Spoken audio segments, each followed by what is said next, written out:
Thank you. So the talk is about asymmetric bootstrap. Please come. Thank you. Okay, thank you very much. So it's really a great pleasure to give this talk. It's especially nice to see people, so many people in a room. This is really awesome.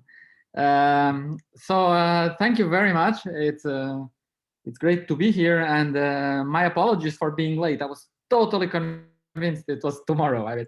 I got the message that it was 12 hours shift, but I got the wrong direction of the 12 hours. So I was totally relaxed and expecting tomorrow to talk tomorrow night here in Canada.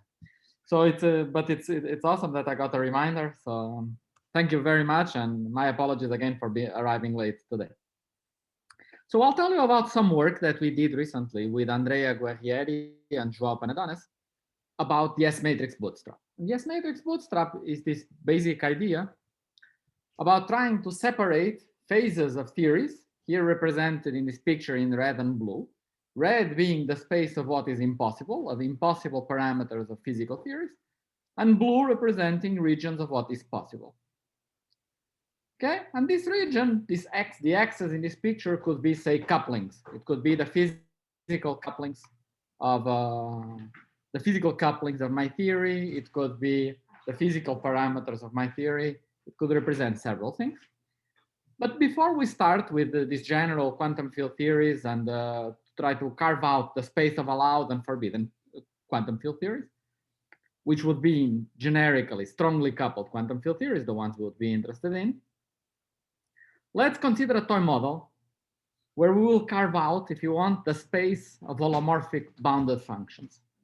So let's consider the following toy model, where I have a unit disk. So this would be,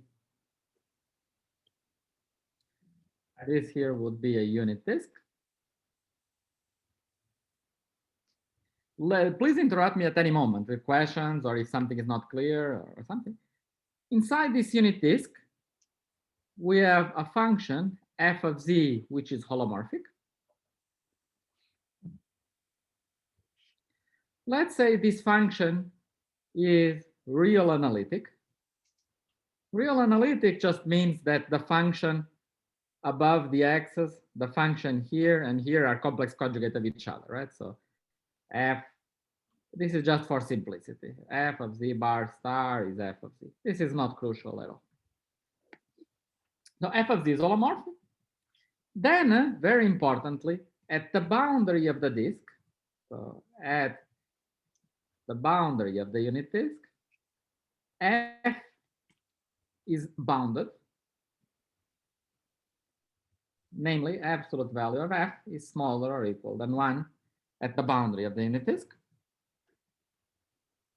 And this is our setup. And then with this setup, we ask our question, which is, what is the maximum value that f at the origin can take?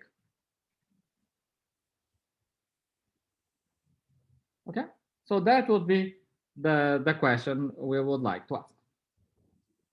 You see, this would be like a bootstrap question in the sense that there will be an answer to this question. That would be the maximum value. And then there will be some region below that maximum that is allowed.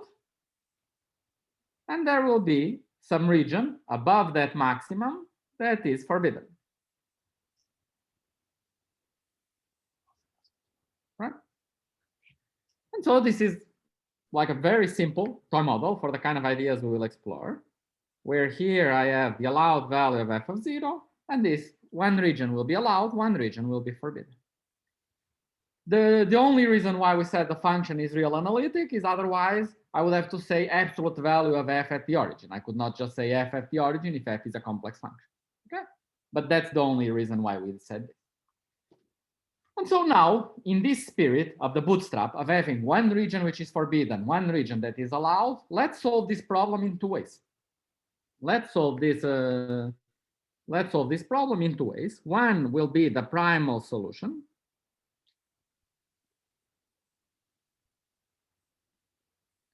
And the other will be the dual solution.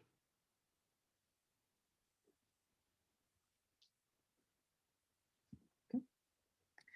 So in the primal solution, so first let me anticipate. Of course, this problem can be solved analytically. It's not like it's a mysterious problem of finding the maximum value of a bounded function in the disk, right? You probably are all screaming the answer to this question. So everyone can solve this problem analytically. But now let's suppose that we did not know how to solve this problem. And so let's try to solve it, if you want, by brute force. Because later, when we'll be doing scattering amplitudes and dealing with not one function, but infinitely many and so on, we will not have the luxury of having an analytic solution at hand. So it's good to practice on this example on how would we solve it if we did not know how to solve it analytically. And so here is the primal solution. The basic idea is to construct examples. So we construct candidates F. So we construct examples of F, right? So you say one example of a function that's bounded inside the disk. So we can start, for example, we try F equal 1/2, okay? F equal 1/2 or smaller, 1/4, 1/3. These are all functions that are constant and are smaller or equal than 1 at the boundary of the disk. So that immediately tells me that if this point is 1/2, here, this region here is allowed. But then someone has a better example, like F equals 3/4 plus, let's say, z/10. z/10 is okay, because z/10 is at most plus or minus 1/10. So at the boundary of the disk, this is still smaller than 1. And at the origin of the disk, this is 3/4. Okay, so actually this is a better bound. 3/4 is allowed, and below 3/4 is also allowed. So now we had a better, you see what we did? We had a better guess. So now we allow more. And so this is how the primal goes. Each time I have a better example, I try to cover more and more and more. And now, how would I find the optimal example? So one day I'm inspired and I try F equal to 1. F equal to 1 is bounded at the boundary of the disk, and it's smaller or equal than 1 everywhere. And so 1 and below, this is also definitely allowed if this is 1. Now, if I did not know complex analysis, I will try to go above 1. I would say, let me try 2. Okay, 2 doesn't work, right? 2 is not smaller than 1 at the boundary of the disk. But I could say I put 2 minus z squared so that it becomes smaller as I go away from the origin. Well, but then it grows as I go in the imaginary direction. And I try to fix it with some z to the 4 or some z cubed. And then it doesn't work. And then I try to fix it and so on. And the more I try, I can't pass by 1. So it looks like 1 is the optimal, but I'm not sure. Maybe it's my lack of imagination. Now, it is not lack of imagination. 1 is really the optimal bound. But I would not know, right? I would be trying. So this would be the value of f of 0, the maximum. This here would be the quality of my ansatz. And I would try. First day I get 1/2, then I get 3/4, then I get very close to 1. Eventually I get to 1, and I try and try and try, and I cannot pass by this value, which is the value 1. And so here I would ask, is 1 optimal? It is possible. It's realized by the function f equal to 1. But you could ask, is it optimal? Or is there a function that is bigger than 1 and then bounded at the boundary of the disk? Okay. So the answer is there is not. F equal 1 is indeed, we will see in a second why. And bear with me a little bit in this very simple example because it's going to be useful later. But let's see how would we solve it in a computer if we wanted to explore this in a computer. So in a computer, we would say, let f be equal to a sum. We say it's a function, it's holomorphic inside the disk, so it has a Taylor expansion, sum of zn, z to the n with n bigger or equal than 0, right? Any function would have a Taylor expansion in the origin. Then I would say this is step 1. Step 1 is my ansatz. I make an ansatz for f.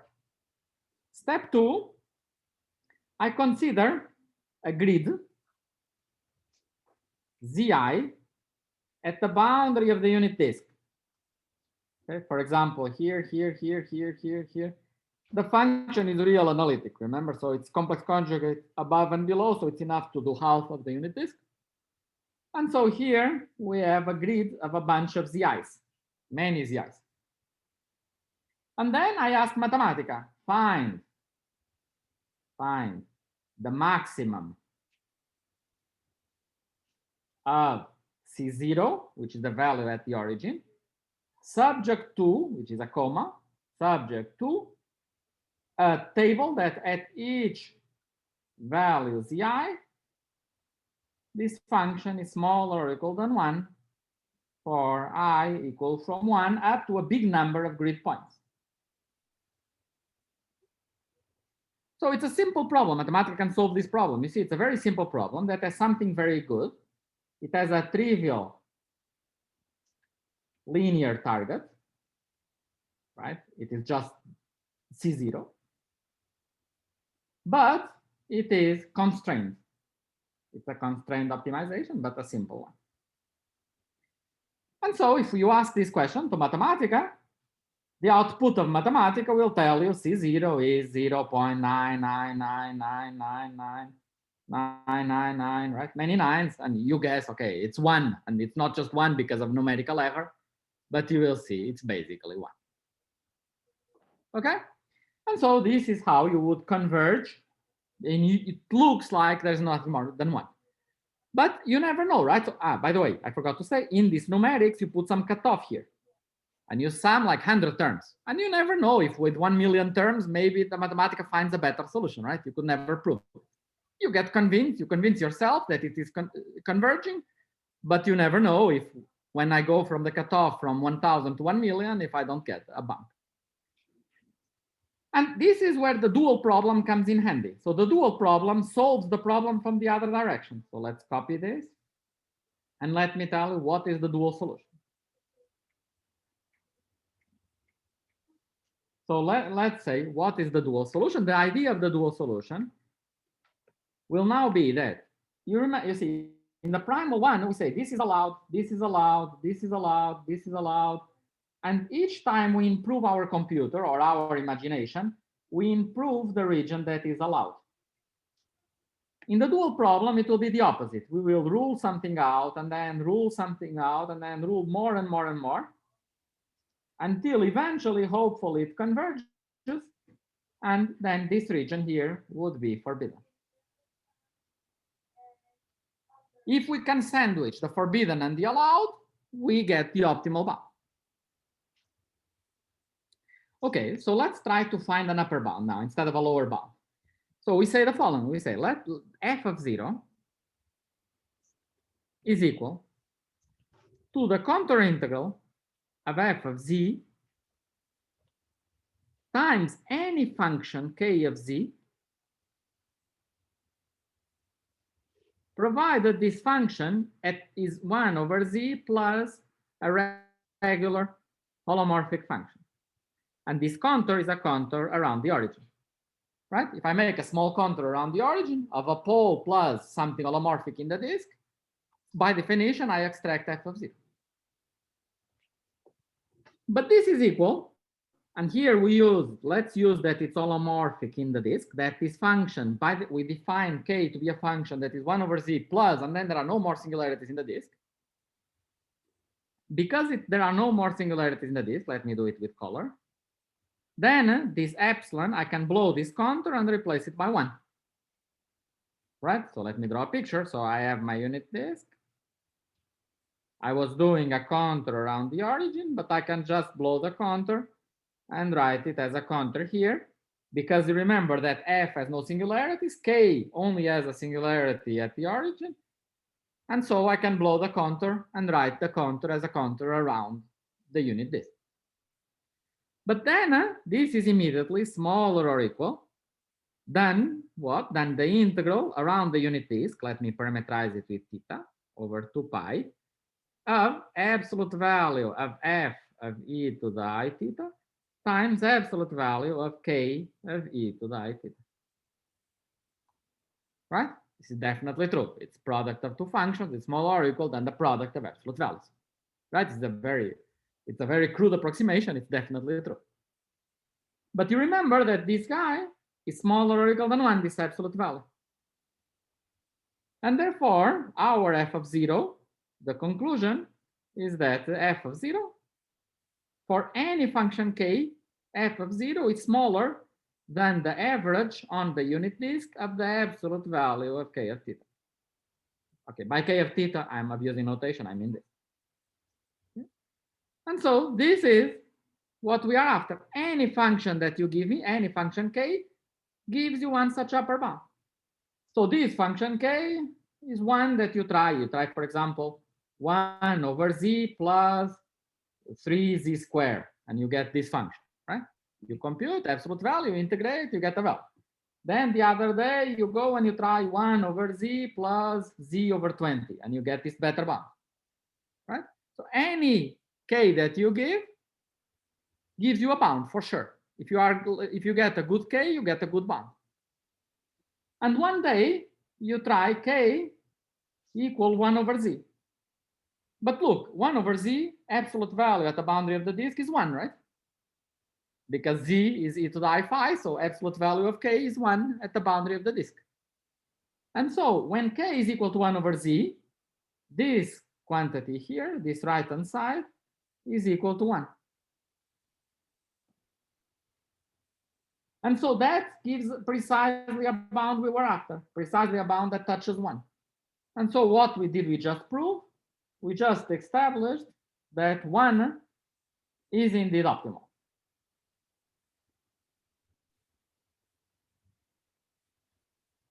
Right? Since f equal 1 is an example, and k equal 1 over z sets a bound that says bigger than 1 it cannot be.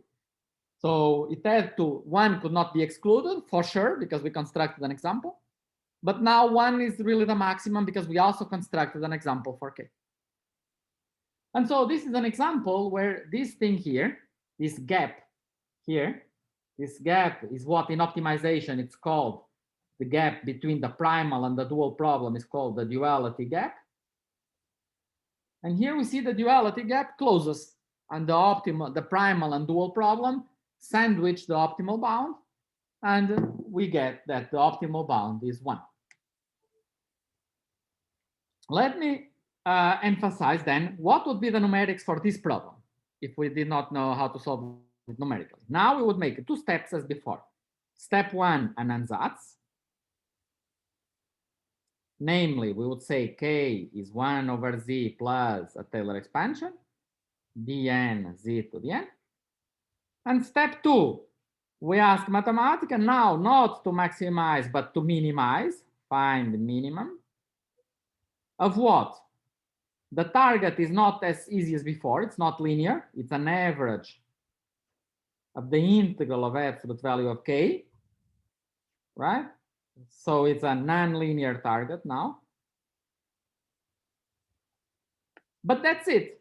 There's no constraint on k. Any k you give me, that's okay. There is no subject to, right? So that's the good news. So it's non-linear, but on the other hand, it's totally unconstrained optimization. Right? There are no constraints. Any k, 1 over z plus exponential of z works, right? 1 over z plus cosine of z works, anything, whatever, right? Any regular function works for this example. And so you just have to find the minimum to get the optimal bound. And in this way, it would converge. You would get an upper bound. So this will be our first example.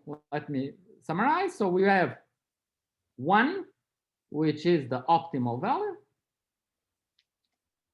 We are discussing here what are the allowed values of holomorphic bounded functions in the unit disk. We have a region that is excluded by our dual problem. And we have a region that is allowed by the primal problem. Okay. And now what I would like to do is to tell you a bit how these very same ideas generalize now not to the study of the space of bounded holomorphic functions, but to the space of physical theory. Okay. And but maybe it's a good point to ask if there's any question here. I don't know. I mean, up to you. The chair should tell me if I should just go on or if people should ask questions. I don't see any question. I think it's very clear, very pedagogical. Yeah, you can go on. I think. Thank you. So here is what we want to do. So my goal now is to is to transport these ideas and fill in this table. So the idea is to go from this toy model to the S matrix of 4-dimensional pions. So let's summarize. So we had a toy model where we had holomorphic functions in the unit disk, and we chose some quantity about these holomorphic functions, say the value at the origin, and asked how big could it be or how small, doesn't matter. Then we had a constraint. This function was bounded at the boundary of the unit disk. And then we solved it in two ways. The primal solution is you parameterize all possible holomorphic functions, and you maximize one property of those functions, in this case, this alpha here, subject to the constraint that at the boundary of the unit disk, my function is smaller than 1. And then there was also this dual solution, where I minimize the integral of an absolute value of a dual kernel subject to nothing. There's no constraint, but the target is a bit nonlinear. And so in one way, we would have, oh, here I swapped both. Okay, let me stop. In one way, we had the dual problem that said we can go more and more and more. So this would be the primal problem, sorry, the primal. And here we would have the dual, that the better our k, the more we exclude, right? So the more we include, and the more we exclude with the dual. And now the idea is to go to pions, and I will try to tell you a little bit to give you a flavor of how this quantity is transposed. And so the very first thing is, what is the analog of f of 0? Okay, so f of 0, which was our target, now will become some physical observable in the low energy effective field theory for 4-dimensional massless pions. Okay. And so by exploring the space of these particular effective field theory constants, we'll be probing the allowed possible UV completions of some chiral Lagrangian theory that starts with a chiral Lagrangian and then is UV completed. One UV completion is QCD. We could have various UV completions, and we will be studying the space of what is possible and what is not possible as we go from the infrared to the UV. Okay. So let me tell you a little bit more about how this goes. So the idea is that we will be dealing with particles. So our setup is the following. So this f, our function f, will be replaced by a scattering amplitude.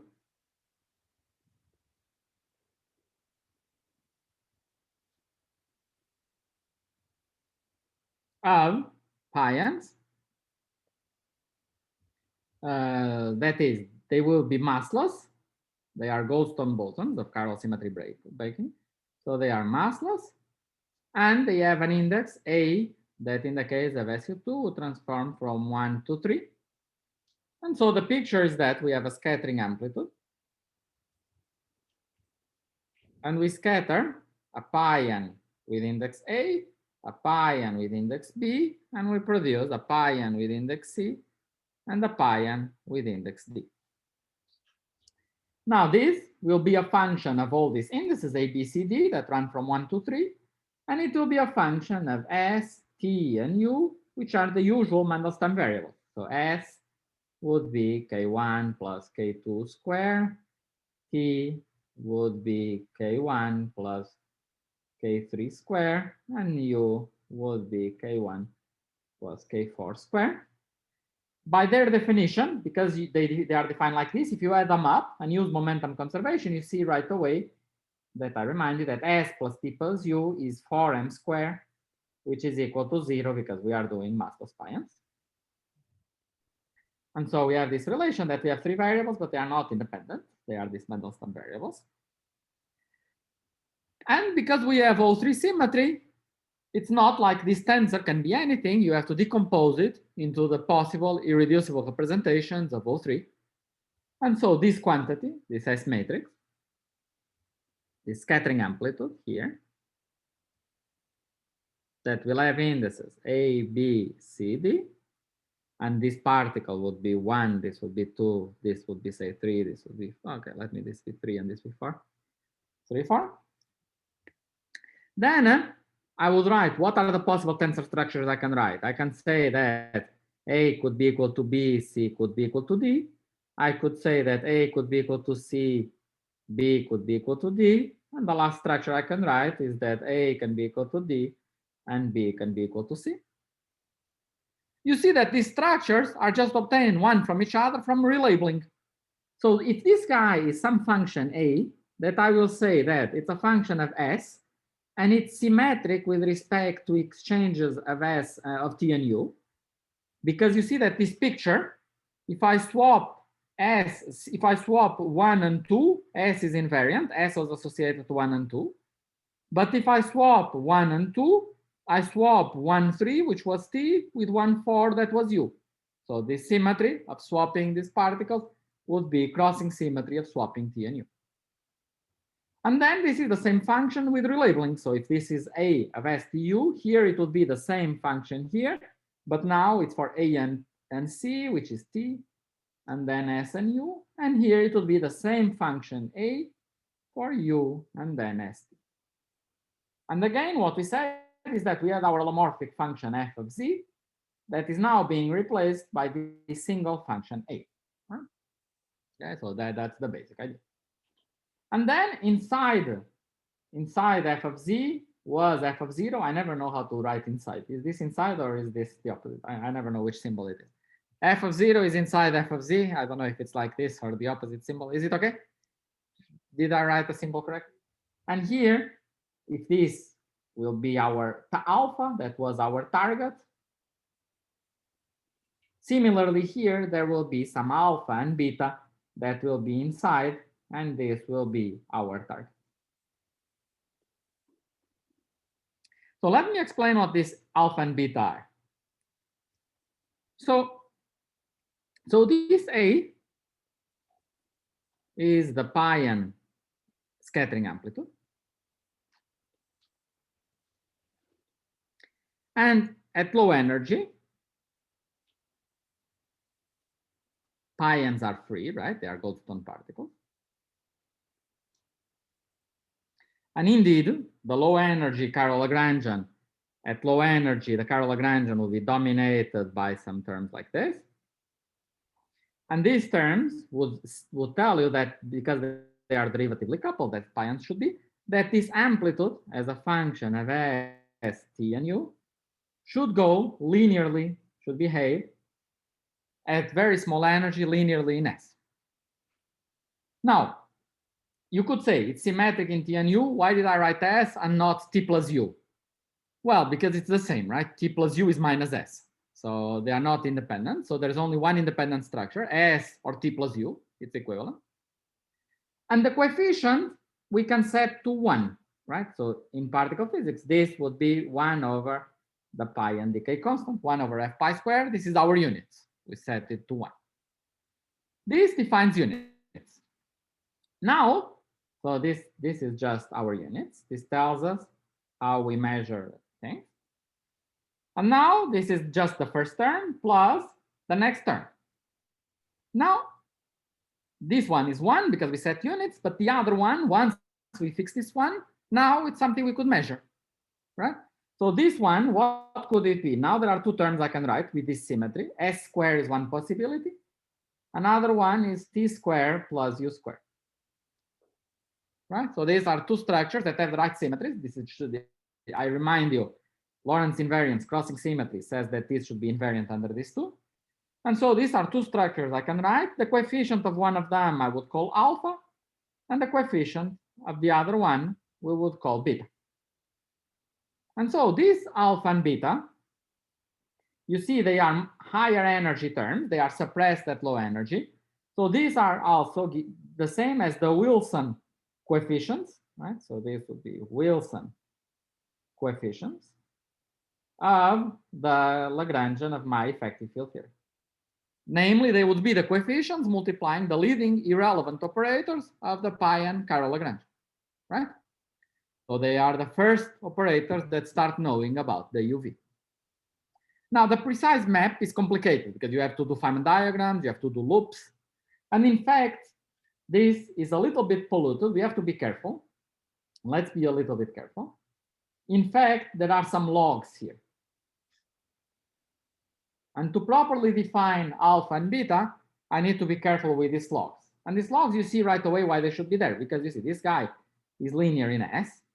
And so if I think, what's the imaginary part of my amplitude, right? If I draw my amplitude and if I cut it here, if this guy is of order S and this guy is of order S, I need an imaginary part of order S squared, right? And so this imaginary part of order S squared will be what? These logs will contain, for example, an S squared log of minus S that has a cut when S is positive, which is a two-particle cut. Let's put all the units correctly. It will be something like this. Here's some F pi to the 4. But now this is universal because if I know this guy I set it to 1. This coefficient I set to 1. This is 1 square, which is 1. Well, there is some integration over phase space. So this 1 becomes some 1 over 32 pi squared, but it's fixed. This 1 is nothing but this one here, right? And so these logs are important. And there is another log, another one with T and U. They are fixed, but they are crucial if I want to define what is alpha and beta, right? I cannot just define alpha and beta if I'm not careful precisely with these logs. This is of order S squared. These logs are of order S squared. Defined as is, this is physical. So here what I would be doing is defining this Wilson coefficient at some physical scale. So this is a definition. This equal sign is not only a description of A, this is an important definition of these coefficients alpha and beta.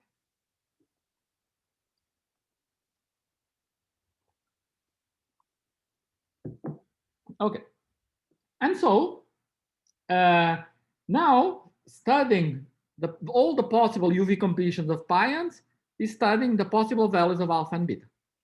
So alpha and beta, they take some value in QCD. They take some other value in other UV completion. So alpha and beta are in principle these irrelevant coefficients that are hard to measure, that it's a strongly coupled effect. We don't know how to compute them just by looking at the chiral Lagrangian. It's not an infrared property only. It does know about the UV. And so exploring the possible space of alpha and beta would be the analog of exploring the possible space of bounded functions in the unit disk. So let me go here and say, so starting to fill in this table, alpha and beta for us, we would have alpha and beta. They would be the leading Wilson coefficients in the chiral effective action. In other words, they govern the low energy expansion. And so here, when we write our ansatz for our scattering amplitude, we will write that our scattering amplitude A, that is a function of S and also T and U, is equal to the expression I wrote in that slide, low energy, plus dot, dot, dot, and dot, dot, dot is what I'm going to explain now next. But the analog of this alpha plus then the Taylor expansion in the disk, now it's my function is the low energy expansion, and this is where alpha and beta are, plus the rest, the UV completion. Okay, in the same way that the function f is alpha plus its UV completion, if you want. Okay, so now let's study analyticity of scattering amplitudes and boundedness of scattering amplitudes. That would be the analog of these very important ingredients without which we could not put any bounds on f of 0, right? And also they come, these bounds on the scattering amplitudes come from unitarity. So that's what we didn't impose yet, which is a very important idea in scattering amplitude. So the idea is that in quantum mechanics, probabilities, right, are smaller or equal than 1, and this will be the origin, the analog of our function smaller or equal than 1. Our function being smaller than 1 are just the fact that we are computing quantum mechanical probabilities. And so these probabilities that we compute need to be smaller or equal than 1. Okay.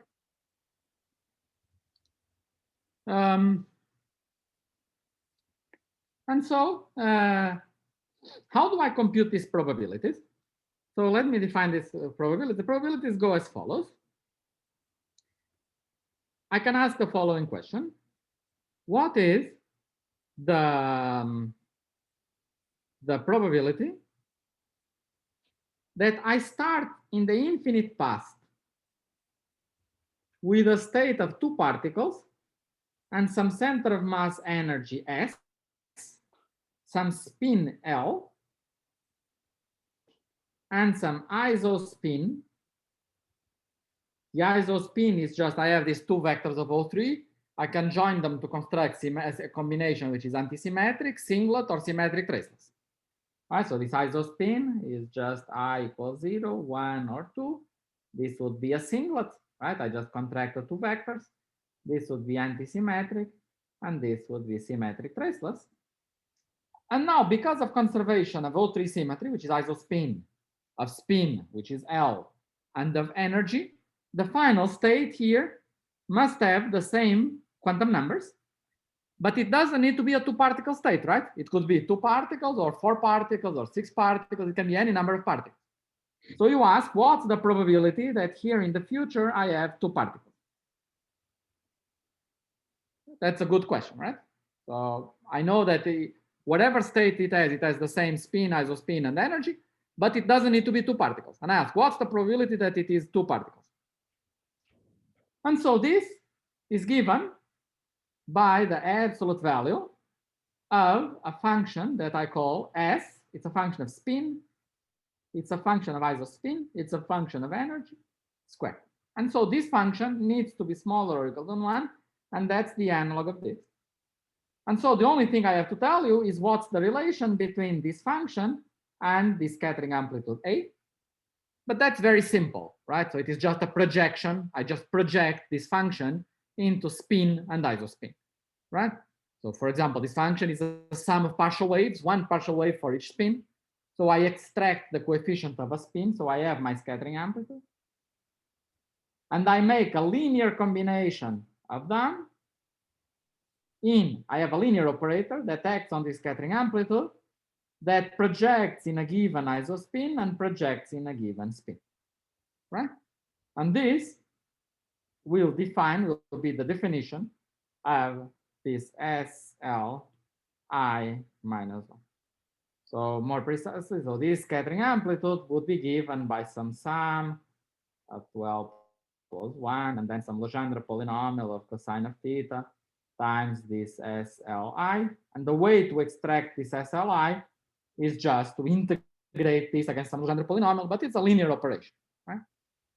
In other words, this scattering amplitude crossing is easy, but unitarity is not trivial. Unitarity, you really have to decompose into some channels. In this object here, unitarity is easy, but crossing would be complicated to see. So you cannot have both. But the good news is that the map from this A, where crossing is trivial, and this S, where unitarity is simple, is just some linear map that you can really just do it once and for all. You just apply this linear operation of projecting into spin and isospin. Okay? And so here we have that the analog of this function, now it's not 1 function smaller than 1, it's infinitely many functions. It's the statement that this SL for any spin, 0, 1, up to infinity, any isospin as a function of energy, and this guy is equal to some linear operation, some linear map that is a linear combination of A's and some integral against some Legendre polynomials acting on this A. These functions defined like this, they have the property that these functions SL I are smaller or equal than 1 for positive energies, which means S bigger than 0. And so we have now one function here. So we have one function of two variables, or of three variables, but they are not independent of two variables. And then we have the constraints, which are now infinitely many single functions SLI. Okay. So in practice, what we will do is we don't impose up to infinity, we truncate and replace this by some maximum spin. And we do it up to spin 100 or 200. Okay. And now they are not infinitely, they are just many. Right? So it's not infinitely many, it's just many. But now, so now these functions are becoming bounded. So now these guys, here they are becoming bounded. So I just need now to write the analog of a general holomorphic function. What is the analog of this? Right? What's the analog of this expansion? If I know the, and this is this dot, dot, dot. If I know this dot, dot, dot, I then apply the linear map, and then I impose that it's bounded, and then I can repeat the maximization procedure I did below. So the basic idea, and I will now skip some details. Am I right that I have 15 minutes? I forgot if it's at 30 or I have 5 minutes. I have 5 or 15, I forgot. No, basically time is almost up. You should aim to wrap up and finish in a few minutes time. Sorry, I could not hear you, sorry. 8 minutes? A few minutes, maybe less than 5 minutes. Ah, less than 5 minutes. We have some time for question. I see. Ah, okay, I thought I started a bit late, but okay, no problem. So maybe 5 more minutes. Sure. Okay, so the basic idea is to think that our amplitude is a function of S, T, and U. And in these three variables, these variables take values where? They take values in the plane, the complex plane, say S, but there is a cut, right? We saw this cut, this log of minus S, for example, at one loop. So this cut is a cut that is a cut at S bigger than 0. It's a two-particle cut. And I have one for S, one for T, one for U. And then above this cut, at this value, is where I impose unitarity. I project here, I construct here, I apply this linear map acting on A. This constructs my SL. And then this SL, I impose here unitarity. That's where they are bounded. So then the idea is, and I have one cut for each variable. So I have one such variable for S, one for T, one for U. So I have this picture Q. And then we use some variables that foliate this full space. Namely, it's like a Taylor expansion in S, but instead of a silly Taylor expansion, because a silly Taylor expansion, I would start drawing circles and eventually I would hit the cut and stop converging. I use some variables that foliate the plane, avoiding the cut. In other words, I map the cut plane to the unit disk. And now I have a unit disk where these circles are mapped here. This upper part of the cut is mapped here. The lower part of the cut would be mapped here. And the fact that we are dealing with a scattering amplitude is the statement that my function here is real analytic. And so I am exactly in the first picture of the first slide. For each, so we have this picture for each SL. And so going back to the table, we can write that this dot, dot, dot is exactly like this, but here we would have a triple Taylor expansion. Instead of a coefficient Cn, I would have a coefficient Cn mk, symmetric in these two because the function is symmetric in T and U. This map Z of S that maps S to the unit disk to the N, Z of T to the M, Z of U to the K. And then I plug it in a computer. Now I plug this ansatz. This would be step 1. I apply this linear map. I impose step 2, and I plug it into a maximization problem. So now I just show you some plots. So now the idea is this dualization is the same. I just maximize this alpha and beta space subject to this constraint that I now have here. And now we can plot. Okay. So here is the allowed space. So this is what we get. So let's explore it. So allowed is here. Forbidden is here. Right? So this is forbidden. This is allowed. More precisely, this is a primal formulation. So I only know that this is allowed. I'm not, and you see that this n max is how many terms we put in our ansatz. This is our cutoff in our sum in the unit disk. The more terms we put, the better the ansatz. Eventually, it converges to some point here. And then we go here, it converges to some point here. And so the better our ansatz, the more it converges. You see that here the curves are still changing quite a bit. So maybe it converges to something here or here, right? It could still move a little bit more. We don't know exactly where it's going. You see that these values are very small, but this is just some form normalized properly. I mean, you remember there was some 32 pi square for the unitarity. So if I normalize things properly, I should multiply this alpha by 32 pi square, then all these numbers would be order 1. QCD would be here. It's allowed, it's good, it's inside the allowed region. These, if I zoom out a lot, I see these linear slopes.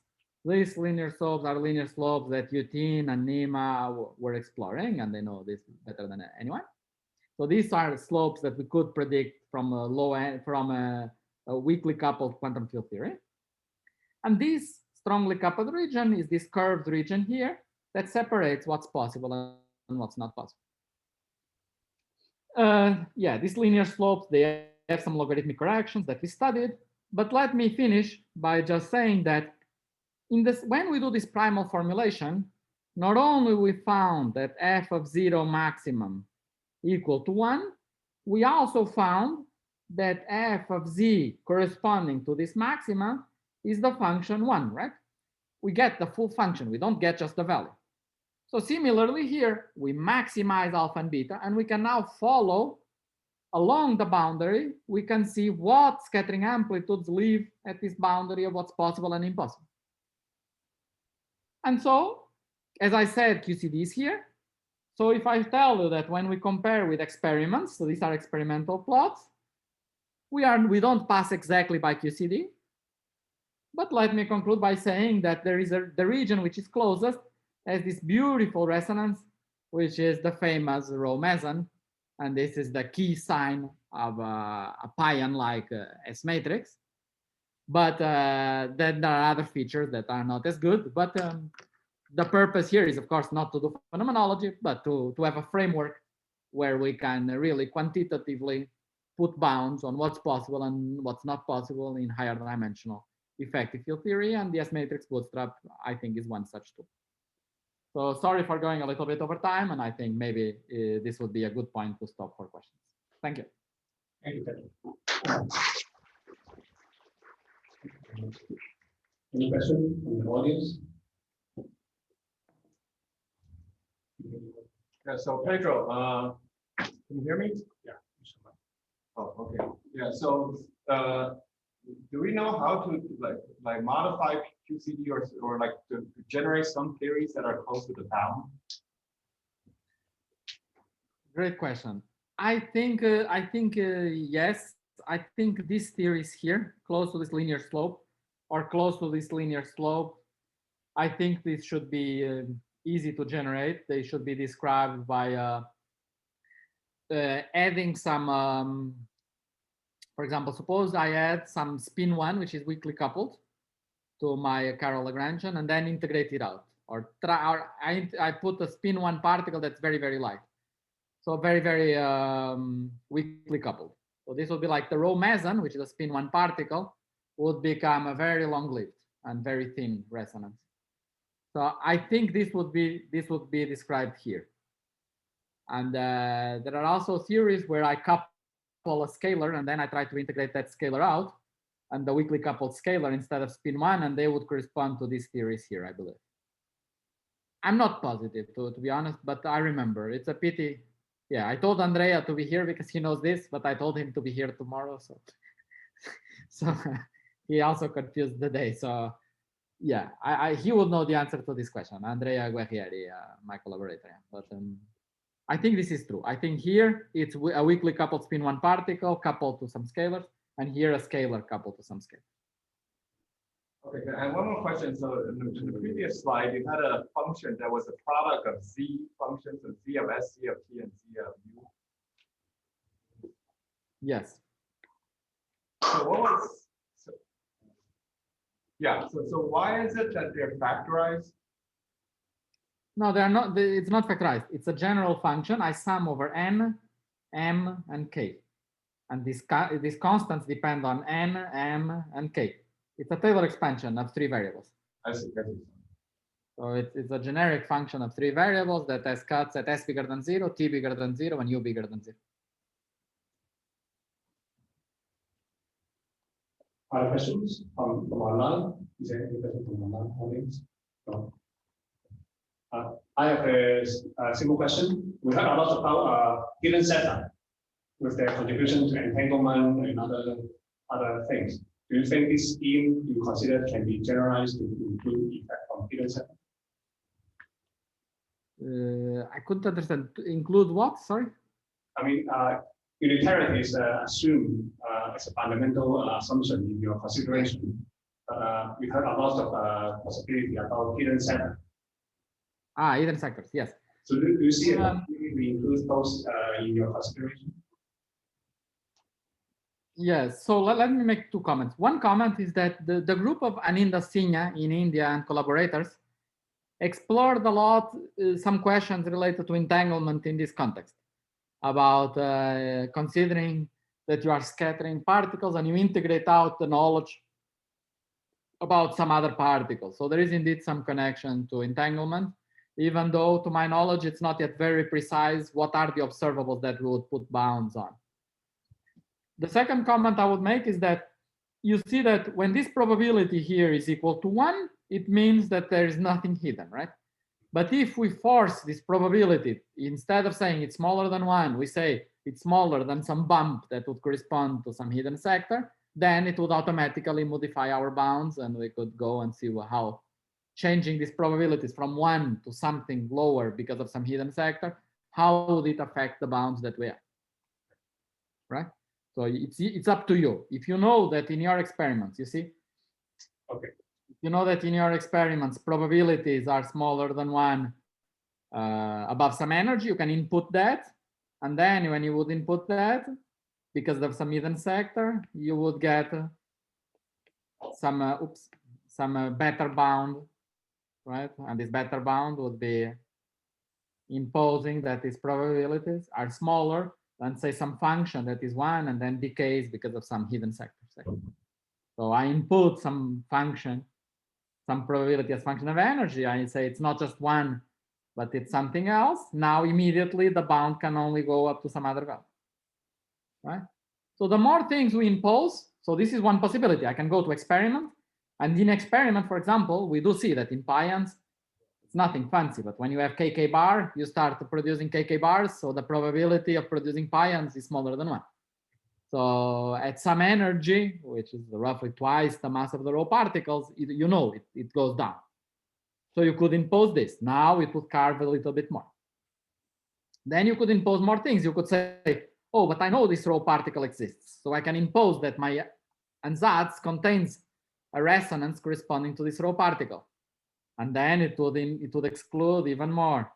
And then this region would be allowed, right? QCD needs to be inside always. So the more things we impose, either related to hidden sectors or to known resonances and so on, the smaller becomes the space of allowed theories. Okay. Yeah, thank you. It's a very nice possibility to use it. Thank you. Thank you for inviting. Yeah. Okay, so sorry, because of time, we have to move to the next talk. Thanks, Pedro. Thank you. The next one will be an on-site talk by Tsing. It's going to tell us about science of the binary curve.